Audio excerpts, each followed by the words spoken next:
Everyone, ये हमारे पास एनक्लेस Saunders की 9th एडिशन की बुक है। हम लोग कार्डियोवास्कुलर प्रॉब्लम्स डील कर रहे थे। इससे पहले अपनी वीडियोस में हमने बहुत सारे टॉपिक कवर कर लिए। अब हमारा टी पॉइंट चल रहा है, जिसमें इससे पहले हम लोगों ने बात किया था इकोकार्डियोग्राफी के बारे में और exercise electrocardiography testing, stress test जिसको कहते हैं। आज हम लोग देखेंगे मायोकार्डियल न्यूक्लियर परफ्यूजन इमेजिंग, जिसको MNPI कहते हैं। ये जो होती है, ये न्यूक्लियर कार्डियोलॉजी जो होती है, इसमें रेडियो न्यूक्लियोटाइड टेक्निक का यूज किया जाता है और कार्डियोवास्कुलर असेसमेंट की स्कैनिंग की जाती है। इसमें जो टेस्ट होते हैं, जो सबसे ज्यादा मोस्ट कॉमनली यूज होते हैं, वो होते हैं technetium pyrophosphate scanning, thallium imaging and multigated cardiac blood pool imaging. इन टेस्ट के थ्रू कार्डिक मोशन को पता किया जा सकता है और कैलकुलेट किया जा सकता है इजेक्शन फ्रैक्शन को। इस टेस्ट को करने से पहले इन्फॉर्म कंसेंट लेना है। Small amount of radio isotope inject किया जाता है बॉडी में, इसीलिए कंसेंट वगैरह पहले ही ले लेना है। और रेडिएशन का एक्सपोजर होता है, लेकिन उनसे होने वाले रिस्क कम रहते हैं, मिनिमल रहते हैं। पोस्ट प्रोसीजर क्या करना है, वाइटल साइंस असेस करते रहना है। इंजेक्शन साइट में ब्लीडिंग या डिस्कम्फर्ट को नोटिस करना है, असेस करना है और क्लाइंट को हमें बताना है कि उसको कुछ थकान वगैरह, फैटिक वगैरह हो सकती है। तो ये सब था।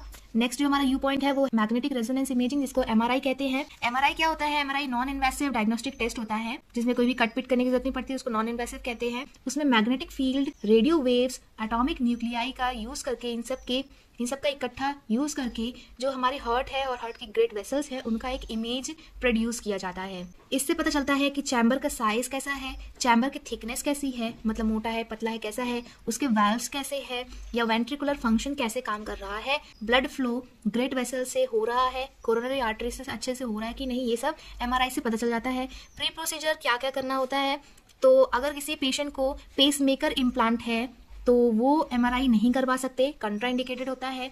अगर पेसमेकर नहीं है, नॉर्मल कोई पेशेंट है, तो उसने जितनी भी ज्वेलरी, मेटालिक ऑब्जेक्ट्स पहन रखे होते हैं, watch, jewellery, clothing with metal fastener या मेटल हेयर फास्टनर, जो कुछ भी उसने मेटल की चीज पहनी है, उसको रिमूव करना है MRI कराने से पहले, क्योंकि इसमें मैग्नेटिक फील्ड का यूज होता है और मेटल्स को वो चुंबक की तरह अट्रैक्ट कर सकता है, इसलिए सारी ज्वेलरी और मेटल आइटम रिमूव करना है।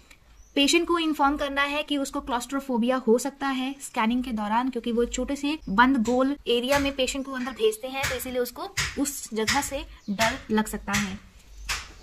फिर नेक्स्ट हमारा V पॉइंट है इलेक्ट्रोफिजियोलॉजिकल स्टडीज। मतलब इसमें क्या होता है, ये इन्वेसिव प्रोसीजर होता है, जिसमें कि इलेक्ट्रिकल स्टिमुलेशन प्रोड्यूस किया जाता है ताकि हार्ट में डिसरिथमिया हो सके और कंडक्शन डिफेक्ट्स हो सके। ये इसलिए करते हैं ताकि पता चल सके कि हार्ट कितना टॉलरेट कर सकता है और अगर कितना इलेक्ट्रिकल स्टिमुलेशन से हार्ट में डिसरिथमियास होंगे या फिर हो सकते हैं। तो ये सब इलेक्ट्रोफिजियोलॉजिकल स्टडीज में पढ़ा जाता है। फिर है इलेक्ट्रॉन बीम कंप्यूटर टोमोग्राफी, जिसको कहते हैं EBCT। इसमें क्या होता है कि जो हमारा हार्ट है, हार्ट में कितना कैल्सिफिकेशन हो रहा है, कितना उसके अंदर कैल्शियम के पार्टिकल्स डिपॉजिट हो रहे हैं, जम रहे हैं, वो सब इस EBCT से पता चलता है। कोरोनरी आर्टरी कैल्शियम का 300 से अगर ज्यादा अगर स्कोर है तो वो high risk of myocardial infarction से होगा और उसको इंटेंसिव प्रिवेंटिव ट्रीटमेंट की जरूरत पड़ने वाली है, क्योंकि एक मायोकार्डियल इंफार्क्शन को इंडिकेट कर रहा है। X पॉइंट है हमारा कार्डिक कैथेटराइजेशन, मतलब कार्डिक में कैथेटर के थ्रू पहुंचना। क्यों पहुंचना है हम समझेंगे, तो डिस्क्रिप्शन में क्या है, ये एक इन्वेसिव प्रोसीजर है, क्योंकि हम लोग एक कैथेटर को डालते हैं इस वीन के अंदर। तो इसको करने से पहले तो इन्फॉर्मेशन लिया जाता है कि हार्ट की चैम्बर्स वगैरह, वेल्व्स वगैरह कैस कंडीशन में है, ये पहले ऑप्ट-इन इन्फॉर्मेशन करते हैं। उसके बाद प्री प्रोसीजर क्या करना है, प्रोसीजर के पहले क्या करना है, तो हमको पेशेंट से इन्फॉर्म कंसेंट लेना है, क्योंकि ये एक इन्वेसिव प्रोसीजर है, कुछ भी हो सकता है, तो इसलिए कंसेंट लेना जरूरी है। फिर है कि हमको पेशेंट को कोई एलर्जीज वगैरह तो नहीं है, सी फूड, आयोडीन या फिर रेडियो ओपेक डाई से ये चेक करना है।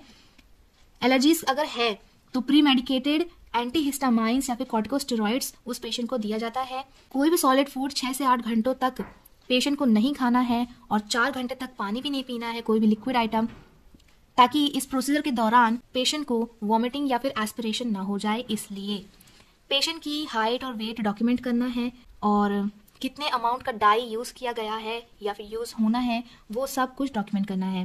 वाइटल साइन डॉक्यूमेंट करना है, ताकि प्रोसीजर से पहले जो वाइटल साइन थे और प्रोसीजर के बाद जो वाइटल साइन है उसमें कितना चेंज आया, ये सब पेशेंट को इन्फॉर्म करना है कि उसको एक लोकल एनेस्थीसिया दिया जाएगा कैथेटर इंसर्शन करने से पहले।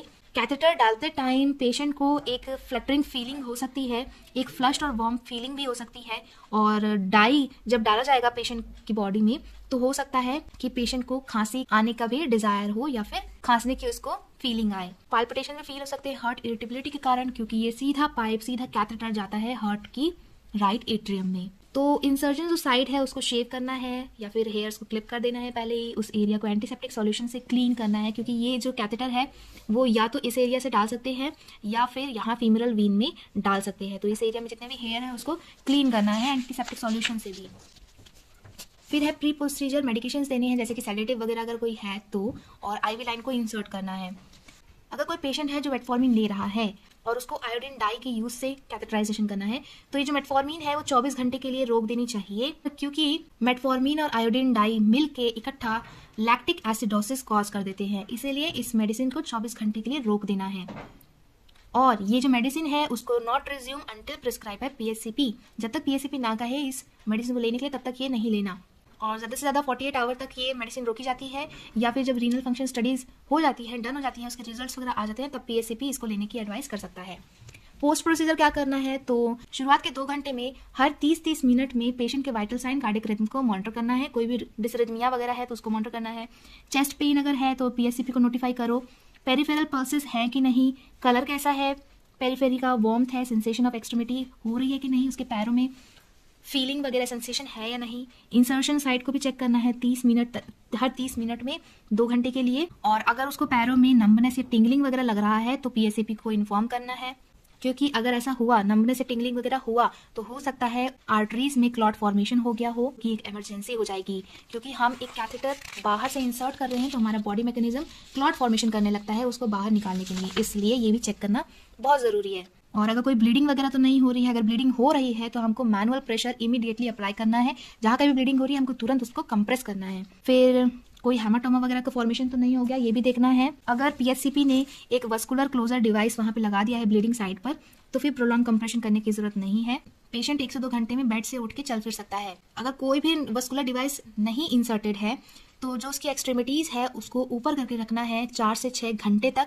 स्ट्रिक्ट बेड रेस्ट देना है 6 से 12 घंटे तक। Patient side to side turn हो सकता है, लेकिन जो पेशेंट का हेड ऑफ बेड है उसको एलिवेट नहीं करना है मोर देन 15 डिग्री तक। जिस आर्म से कैथेटराइजेशन किया गया है या फिर एक्सट्रीमिटी से, तो उसको इमोबिलाइज करना है, मतलब उसको चलाना फिराना नहीं है, एक आर्म बोर्ड की मदद से जो उसको रोके रखेगा, स्ट्रेट रखेगा। और फ्लूइड इंटेक बढ़ाना है अगर कॉन्ट्राइंडिकेटेड नहीं है, ताकि वो रीनल एक्सक्रीशन के द्वारा डाई बाहर जा सके बॉडी से। नोजिया, वॉमिटिंग, रैश, इन सबको मॉनिटर करना है। फिर वाई पॉइंट है इंट्रावस्कुलर अल्ट्रासोनोग्राफी IVUS, जिसमें कि इसमें भी एक कैथेटर डाला जाता है एक ट्रांसड्यूसर के साथ, ट्रांसड्यूसर आगे लगा रहता है, और इसमें भी डाई इंजेक्ट करते हैं कोरोनरी आर्टरीज में, ताकि कोई भी अगर प्लेग वगैरह है तो वो दिख जाए। डाई से क्या होता है, पूरी वीन्स में वो फैल जाती है डाई और पता चलता है कि कोई प्लेग वगैरह तो नहीं है। और it also detects arterial dissection and degree of stenosis of the occluded artery, कितना वो कोई आर्टरी बंद है, खुली है, तो ये इससे पता चल जाता है। So next therapeutic management, PTCA, percutaneous, ये सब हम लोग नेक्स्ट वीडियो में देखेंगे। Thank you so much for watching.